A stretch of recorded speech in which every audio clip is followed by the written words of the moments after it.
Nie wiem co zrobić, nie mam pojęcia co zrobić. Jestem na 5000 metrów. Słuchajcie, muszę jechać. Ja pierdolę, naprawdę nie wiem co zrobić. Jadę szybko zobaczyć, czy jest tu jakaś pobliska wioska. Podobno 10 minut stąd jest. Muszę się tam u kogoś przesłać, bo namiotu nie mam. Zaczynam solo przygodę. Nikolasa nie ma. Pierwszy raz jadę, słuchajcie, sama.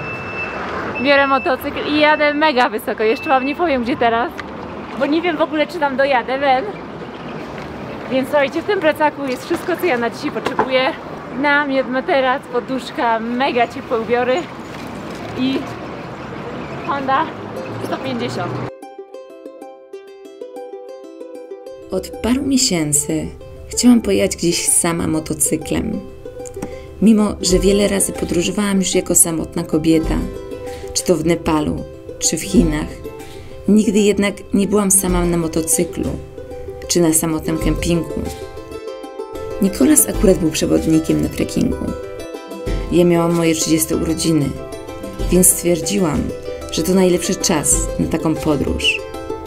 Spakowałam najcieplejsze rzeczy i sprzęt kempingowy, wypożyczyłam motocykl i zaczęłam moją krótką ekspedycję.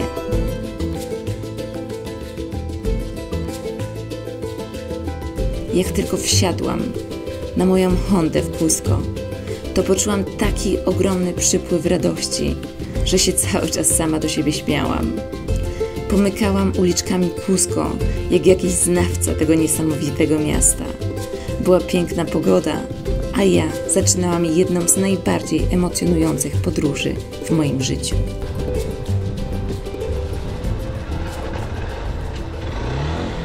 Słuchajcie, pytają mnie gdzie jadę, mówię, że jadę w stronę Palcoyo, a oni nie wiedzą co to jest Palcoyo.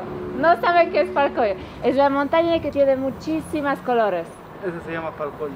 Sí, pero hay tres montañas, hay Vinicunca y otra es Palcoyo, no está conocida. Palcoyo está por más o menos... Por Sicuani. Sicuani, claro. Sí. Słuchajcie, dawałam teraz paliwo do motocykla, także kurde, jest tak drogie paliwo nawet w Peru.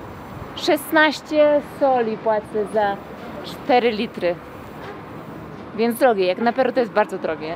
No ale cóż, jestem ready, słuchajcie, uchachana, bo to jest zupełnie co innego być samej na motocyklu. Jechać sama, bez nikogo, po prostu totalnie inaczej. Ale powiem wam, że tak, mam tutaj kamerę, mam tutaj GoPro, także też muszę się wszędzie zatrzymywać, wszędzie nagrywać, także nie ma lekko. Dobra, do zobaczenia dalej, może już na jakimś offroadzie.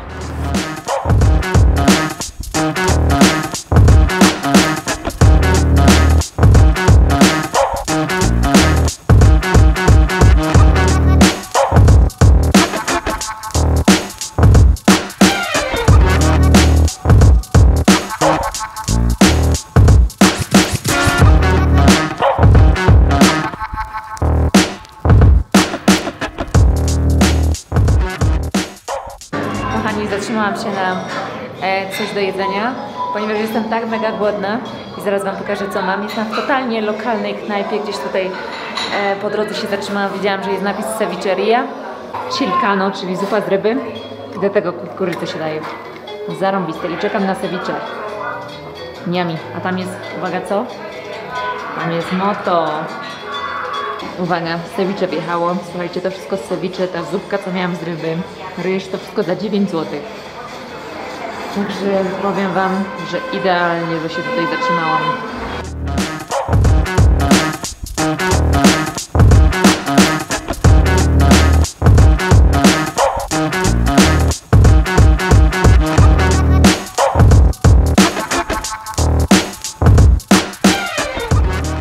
Jestem już na offroadzie. Słuchajcie, jadę już od 10:30, jest prawie druga z Cusco. Oczywiście po drodze był przystanek, ale jadę takimi wiochami teraz na tym offroadzie. Myślę, że za 45 minut powinnam już być na miejscu. Nie wiem jakim cudem. Jak powinnam się już wspinać w sumie dość wysoko, a się jeszcze nic nie wspinam. Zobaczymy, ale wioski są całe opustoszałe, te, przez które przejeżdżam. Jest niedziela, powinni być wszyscy na ulicach. Let's see.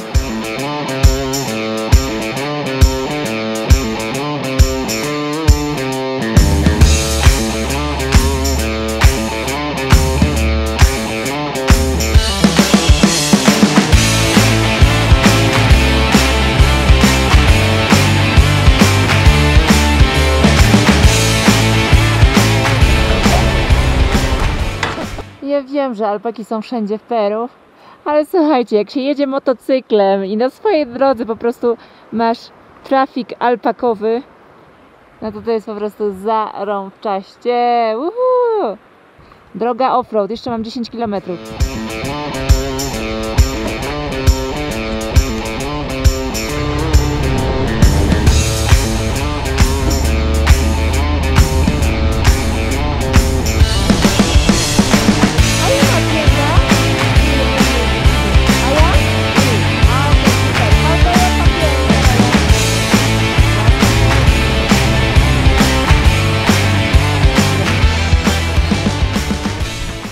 ¡Qué lindos!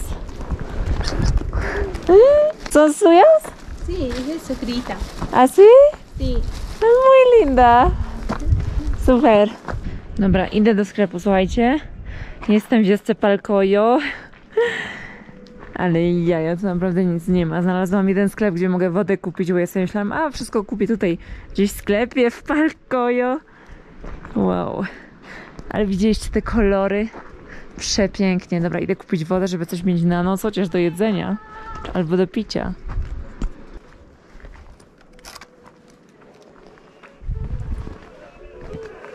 Hola. ¿Tiene agua? Sí, hay 100 o... ¿De un litro? Sí, de litro, sí. Gracias. Ya, señorita.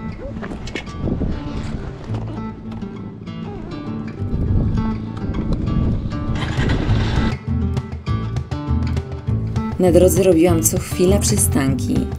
Nie mogłam uwierzyć, że jestem sama w tak jeszcze dziewiczym miejscu.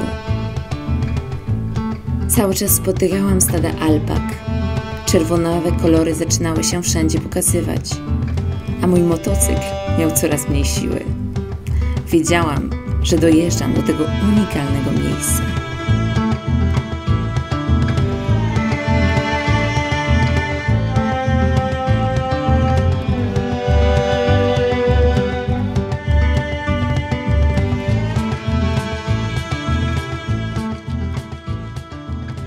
Cześć kochani, dotarłam do mojego celu. Jestem na, uwaga, 4800 metrów nad poziomem morza.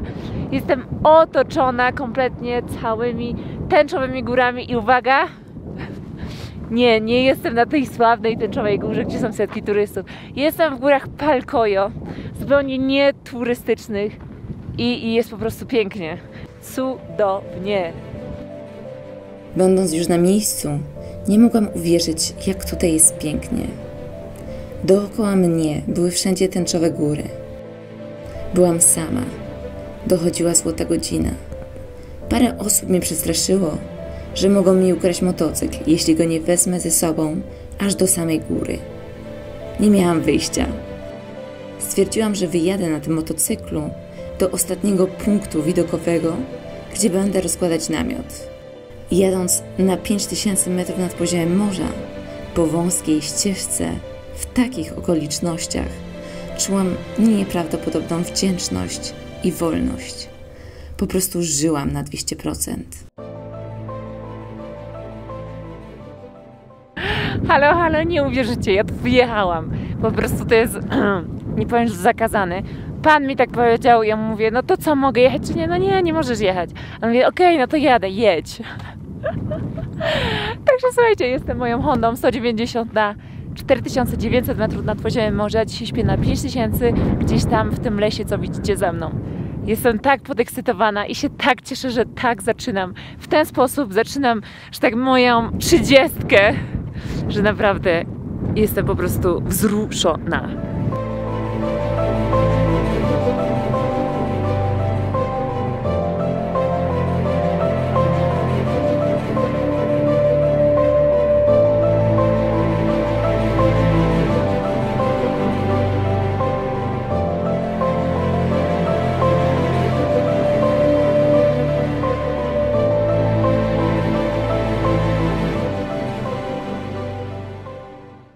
Jestem na drugim punkcie widokowym.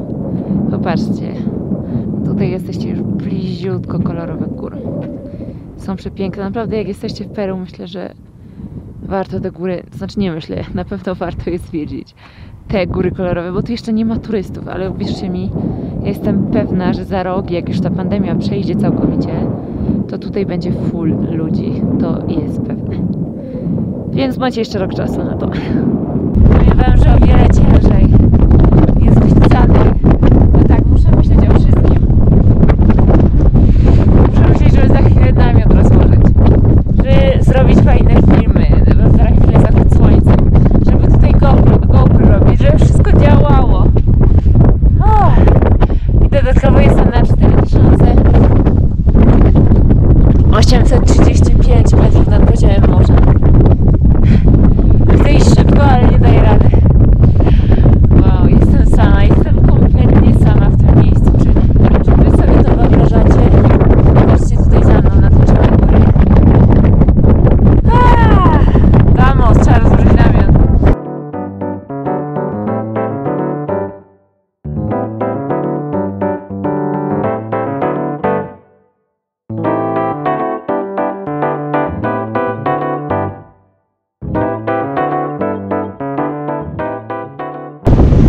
Słuchajcie, nie dam rady zostać. Muszę inne miejsce wziąć, bo tak wieje. Nie dam rady nawet rozłożyć namiotu. Masakra. Słuchajcie, są tak piękne kolory na wschód słońca. Jest na zachód, a ja jestem po prostu w czarnej dupie. Namiot mi się zepsuł, znaczy ja zepsułam namiot po prostu. Czekajcie. Nie wiem co zrobić, nie mam pojęcia co zrobić. Jestem na 5000 metrów i nie daję rady rozłożyć namiotu. Faktem moja wina, bo nie rozkładałam go nigdy przedtem, rozszedł z Nikolasem, a teraz nie wiem, mam wrażenie, że się spieprzył całkowicie, bo się spieprzył i nie wiem co zrobić. O, masakra, mam stresa, ale takie widoki.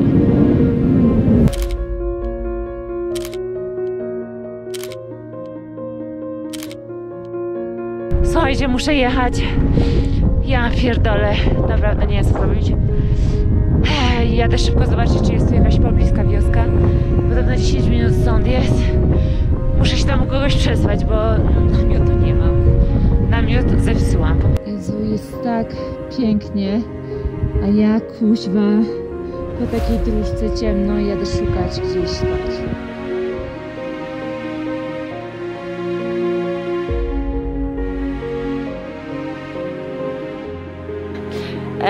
Słuchajcie, trochę tak na szybko, ale jestem teraz w wiosce Falcojo i szukam noclegu. Wszędzie mi mówią, że nie ma gdzie spać, nie ma gdzie spać. Ja już ze łzami w oczach pytam ich, żeby po prostu mi dali z kim spać. I teraz idę do jakiegoś domu, zaraz zobaczę co tam mają dla mnie. Powiem wam, że trzęsę się aż do teraz. Naprawdę o wiele łatwiej by było mi spać w tym namiocie na górze, gdzie nikogo po prostu, gdzie nikogo nie ma. I gdzie byłam po prostu totalnie sama, ze samą sobą. A teraz tu przyjechałam do wioski, poszłam do sklepu, zapytałam, wszędzie mi mówiłam, że w ogóle nie ma gdzie spać. A ja mówię, no ale ja zapłacę, żebym tylko spała gdzieś z rodziną. Babka mi mówi, że mogę spać, że ona tam ma jakiś dom, że sama tam będzie spała i mówi to, a na polu jest po prostu 15 gości, którzy są zaabsorbowani w ogóle mną, że gringa przyjechała na moto i oni wszystko słyszą, gdzie ja będę spała.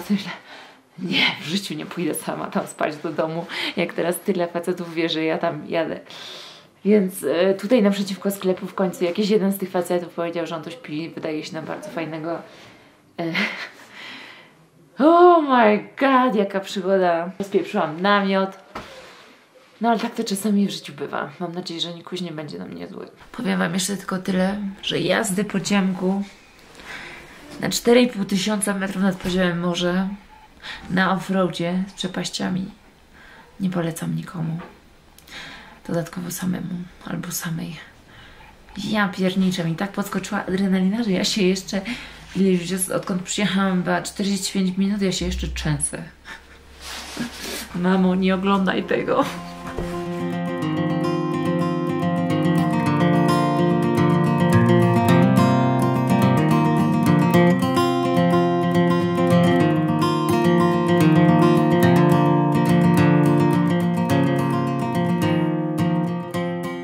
Chcę wam pokazać, gdzie spałam. Wychodzę z pokoju.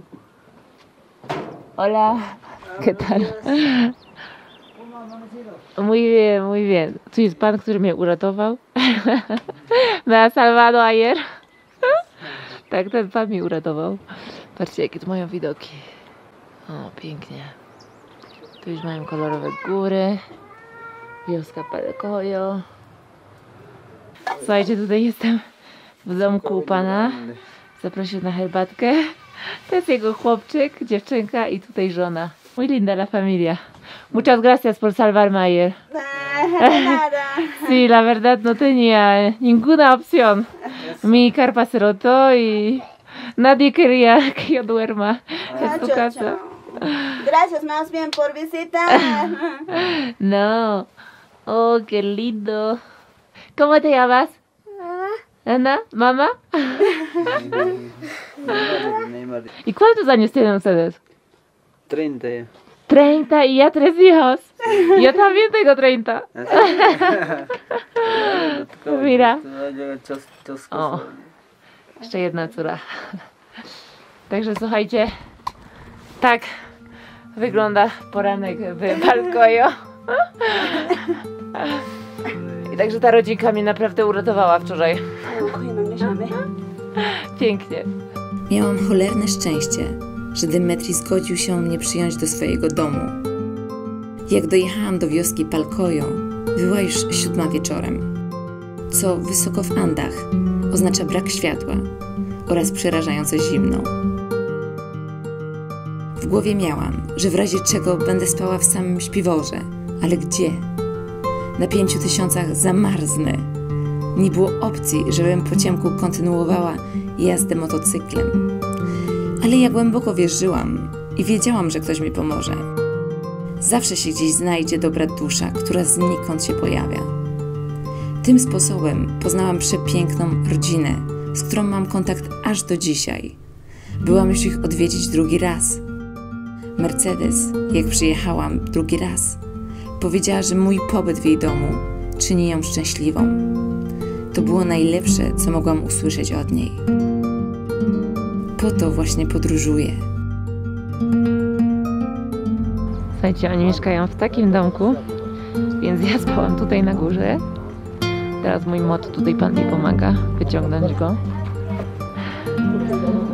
Tu jest Mercedes, tam tata Mercedes. Patrzcie, o.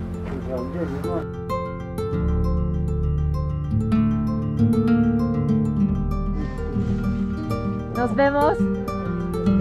Gracias. Chao. Gracias. Claro.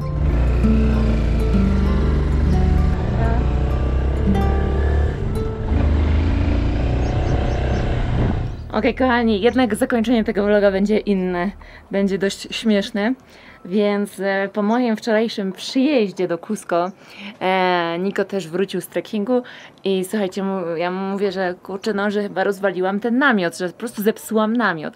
Wiedziałam, że Niko się wkurzy, bo ten namiot jest mega, znaczy, no jest drogi ten namiot, jest bardzo dobry i drogi. I słuchajcie, w takim razie Niko wyciąga namiot z plecaka, próbuje rozłożyć namiot. Ja oczywiście tam troszeczkę naprawiłam coś tam, powciskałam, ale mimo tego namiotu się nie da rozłożyć. I słuchajcie, no jakimś cudem Niko w 3 minuty rozłożył namiot, a ja kurde na 5000 miałam takie problemy, że go przez 2 godziny rozkładałam. Czy sobie to wyobrażacie? Po prostu jestem sierota do rozkładania namiotu. Ale teraz już wiem, jak go rozłożyć. A poza tym tam był ogromny wiatr, więc myślę, że to było największą przeszkodą. Całusy, pa!